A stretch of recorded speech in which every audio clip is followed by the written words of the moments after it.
गणानां त्वा गणपतिं हवामहे कविं कवीनामुपमश्रवस्तमम् ज्येष्ठराजं ब्रह्मणां ब्रह्मणस्पत नः शृण्वन्नोतिभिः सीदसादनम् भद्रं कर्णेभिः शृणुयाम देवाः भद्रं पश्येमाक्षभिर्यजत्राः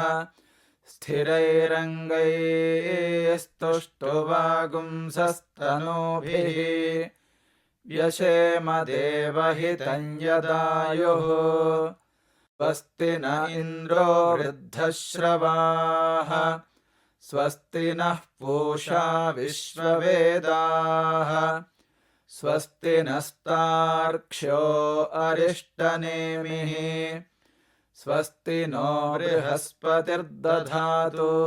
ॐ शान्तिः शान्तिः शान्तिः।